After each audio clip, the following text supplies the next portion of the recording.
buddy? It's over. How's it going? Yeah. That was my opening statement again. Barry, you're able to really lean on them in the running game. You haven't done that the last couple of weeks. Just what is clicking right now with that? Well, I think, obviously the line, I think the line's playing really well and controlling the line of scrimmage. And, hats off to them and Bart and Byron and Blake, the guys that are part of that, that unit, coaching them. Take a lot of pride in that room. And it's not easy to run the ball in this league. And done a good job of that the last couple of weeks. And it's kind of been all hands on deck. We've used some auxiliary plays. We've used, Hank or whatnot. And I think that's helped us kind of loosen up some of the things we're doing. And be a great challenge to run it this week. These guys are really, really stout and really tackle well this week. It's felt like one of Tanner's better games. I mean, he's been consistent in the run game. What makes him so effective there, and what does he mean to your offense? He means a lot. He carries himself very quietly and splendidly, and he is, he's just kind of like a lot of our guys. Just the tough, smart, dependable mantra for him is it's just who he is, and he really played physical and played really well on Saturday.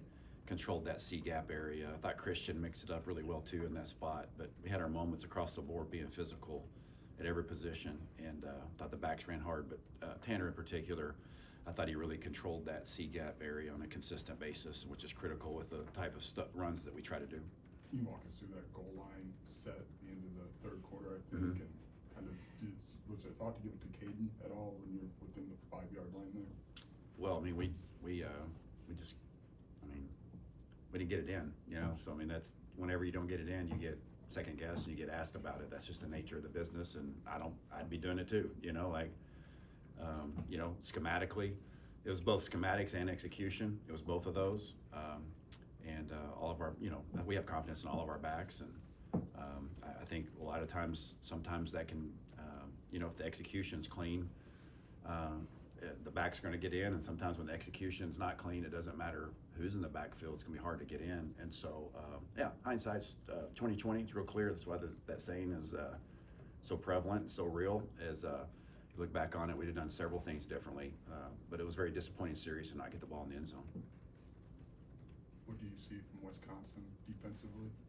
Yeah, big, strong, up front, quick on the ends, young linebackers that are brought a lot of energy and passion and tackling to that defense, playing with a lot of energy, and I think the tackling really sticks out to me, and just how disciplined they are. We played them 2 years ago here, and obviously with the same defensive coordinator, and just not a lot has changed. I mean, schematically they've got some changes, but they play the game the right way, and they tackle you well, and they're very, very sound in what they do. On that note, do you see difference in what the defense was in September for Wisconsin versus what they're looking like now? Well, I mean, obviously they've added some youth internally, and but I mean, yeah, there's always trends, over the last 3 to 4 weeks that you try to spend more time on focusing than you do the previous start of the year. Some of that's the opponents that you were facing earlier in the year too. Some of the non-conference games, you don't put as much stock into that, but we try to, really dig deep into, be thorough in looking at all the games. But I think the trend is that you watch them play Washington at home. They play with a lot of energy and held a really good offense, to real minimal output. And I thought last week against Indiana on the road, they really, in the first half in particular, really did a good job against an explosive, dangerous, two explosive, dangerous offenses back to back. I thought they competed at a really high level, and we've got a lot of respect for the way they're playing. What stands out about Luke's maybe improbability when he's got to extend a play that, maybe his creativity at quarterback?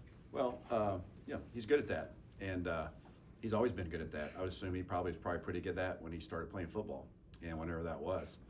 And those are usually the guys that are good at it, is when they kind of naturally see things and have good vision, and he certainly did that. Now, some of that stuff was designed, some is designed quarterback draw that maybe looks like, some, impromptu reaction, and then some of the plays are a little bit easier to see with the naked eye that those are indeed scramble reactions. And regardless, I think good things happen when the ball's in his hand, whether he's reacting to something he sees or if it's design. I think that's really given us a nice lift. Can I ask you kind of a nerdier question, but the snap count is a weapon. Obviously, you guys know when it's happened, the defense doesn't. It seems like you guys have used that really well. Luke has used that well. Yep. what is the weapon of a snap count for an offense, and how do you feel like Luke is implementing it? Well, I think our guys do a great job with it, and we have to, it's helped us at times, and they have a lot of confidence, something we do year round, and, we have multiple different snap counts, and we've got to try to keep people off balance to give our guys the best chance to win. And I think the post-snap reactions that we've had up front and with the receivers has been really nice lately. What does it say to you about, the way that Hudson Clement's kind of come on these last couple of weeks when he even admitted to us on Saturday, he didn't know the transition was going to be as difficult as it was early on for him, and he kind of stayed with it.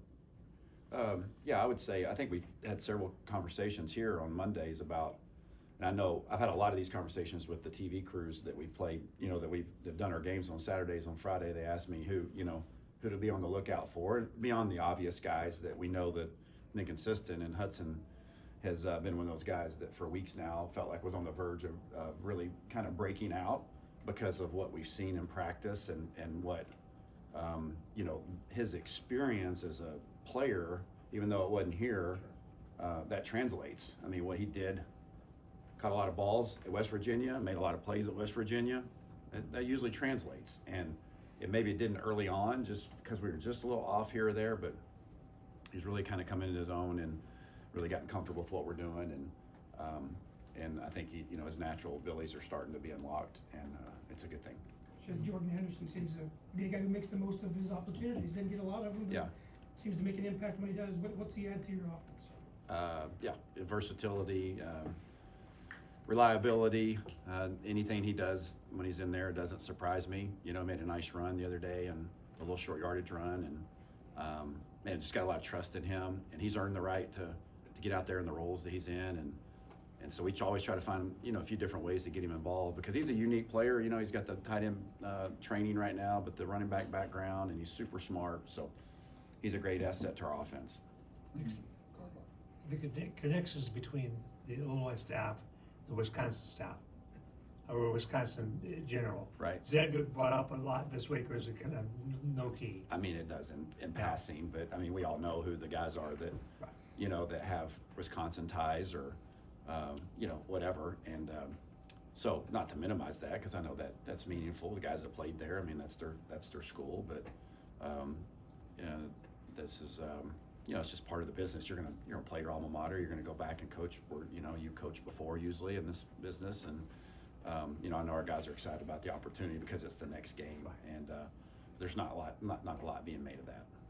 What do you remember about calling plays at Camp Randall a few years ago? Like, what's that environment like? And it's a night game this time, so what are you guys kind of expecting? Yeah, well, you'd expect, nighttime always seems a little bit more of a vibrant crowd, and wherever you're at, and that's just the way it works. And we played them, I think, at 11 last time we were over there, and the crowd ended up kind of filling in late. And at that time, we were kind of in control of the game, but I'm expecting a real vibrant crowd. Don't know how big it is. That's not, I know this. I just know the people that were there will impact the game because of, you go on the road in that stadium and the way it's built and the history and tradition there. We have to be prepared to handle the environment for sure when you go on the road, and this will be one of those that, obviously has got what you would say a great reputation, for good reason. And so I would expect it to be certainly an atmosphere that we've got to be prepared for, and we'll do that in our preparation this week. What do you like about Hank being an extension of the running game, and how does that help you guys open up more offensively? Well, I like getting involved anybody, outside of the running backs. I think anytime you can hand it to somebody that's not a back or used a quarterback, I think it creates, a difference, maybe a different requirement for the defense for their vision and their responsibility and make people do that. And so I think Hank's just one of those players that in general, that as everybody knows, and everybody that knows that we play, that we try to get the ball to and try to create ways to get him the ball. And sometimes we're using him as eye candy, and sometimes we're using him as primary. And I think Hank's production and his reputation and the way he has played has created a focus on him that I think has been productive for our offense. And we got to continue to find ways to get the ball. He's got to touch the ball for us because he's one of our best players. When did you know that he could be used as a decoy, as eye candy? Like, did that happen after Duke, did that happen early? So when did that start happening? Yeah, I think really those are just kind of byproducts of like, all right, well, it's kind of like with Isaiah a few years ago, like, all right, who you're getting the ball to, and then when you're getting the ball to them, like, how can you use that to build off of something that you've shown or they anticipate seeing, and yeah, it's probably early part of the year where, once you touch the ball at quarterback or you show you can throw a ball or whatever, it opens up, kind of Pandora's box, so to speak, whatever that means. But it opens up a lot of avenues that you can explore offensively. I know there's a couple games left this season, but for you personally, professionally, what are your goals and aspirations, and how has your time here helped you get closer or feel more comfortable, ready for whatever those might be? Well, without being too much coach speak, my goals are to try to get the best game plan I can do to help us beat a really good defensive Wisconsin team, a really good Wisconsin team. And that's my direct responsibility. My personal aspirations, I've had them a lot over the years. Anybody in this business has them, and really at the end of the day, what I've learned is it very seldom works out the way you think it does in this business. It's taken me a lot of twists and turns in my career personally, and I'm thankful for every one of them. And I'm going on year 9 with Coach, and I know this. I'm a lot better coach now than I was when I came here 4 years ago. I learned a lot from Jeff. I learned a lot from every stop I've had. Every head coach I've worked for, I've learned a whole lot. And and that's been a fun experience for me and my family to move around different parts. Illinois has been fantastic. Josh and Brett and the administration, the people here, like just our team, and it's just a joy to come to work here every day. And so I learned a long time ago, like, it says in Proverbs that you got many are plans heart, many are the plans in a man's heart, but really ultimately the Lord's purpose prevails. And that's just kind of my approach. Is I know I'm here for a reason, and I've had a great experience. Hope we can finish strong, and beyond that, it's kind of out of my hands. Brett has talked a lot about Luke in terms of the NFL, just with his experience with guys going all the way back to, when he had Russell at Wisconsin, and then the guys that he had at Arkansas, the Allen brothers. Like, are you seeing with quarterbacks that you've had in the past that Luke checks boxes at the next level? Oh yeah, for sure he does. I mean, he every week I see that stronger and stronger. Man, he's just one of the things that's so hidden about him, and I think you all recognize, and took me a little longer to recognize, is just how competitive he is, And when you're learning an offense and trying to lead a team, sometimes those things don't come out initially, and trying to get comfortable with who you are. And once he got comfortable with who he is and what we were doing offensively and his surroundings here and playing under me and playing under Coach B, and like, man, the competitive fire and drive that he has, he loves football, he loves competing.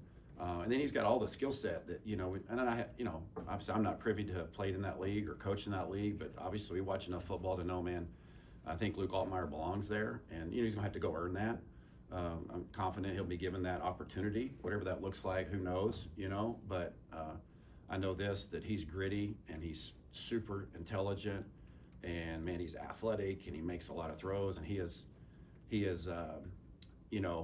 been one of the main cogs in propelling, forward what we've done in the last 2 years, among many others, but obviously he gets a lot of credit for that, and that credit is merited because he has elevated us offensively because of his play.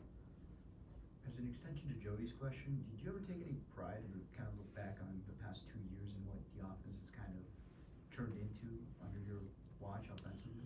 Well, I mean, not really. I mean, it's like this week to week is really what matters. I'm proud of some of the performances. I'm not so proud of others. I mean, like that's my job. Like winning's hard in this league, and it's hard in college football. You look around, it's hard. And Saturday was kind of a frustrating game for us offensively, even though we had we just couldn't get in a rhythm, and like, man, I just couldn't, to Joey's question, like I had a hard time sleeping because we didn't get in, like what would we do differently? And there's a bunch of things we'd have done differently, collectively. So when we don't execute, when we come up short, man, those are the things that drive me. And when we do have a good day, it's hard not to think about what could have been better, and that's probably not a great quality in me, but that's kind of how I'm wired. And usually the reflection takes place when the season's over. I like some of the things we're doing, but man, we playing a really good defense this week, and It's going to be a great challenge. And I know our older guys are up for and they understand what that feels like. And so I'm rambling on you just a little bit, but yeah, I mean, we've done some good stuff, but ultimately I've said this over and over again, and I really believe this at its core, like our job is to score one more point than the other team. And we were able to do that Saturday because our defense played lights out.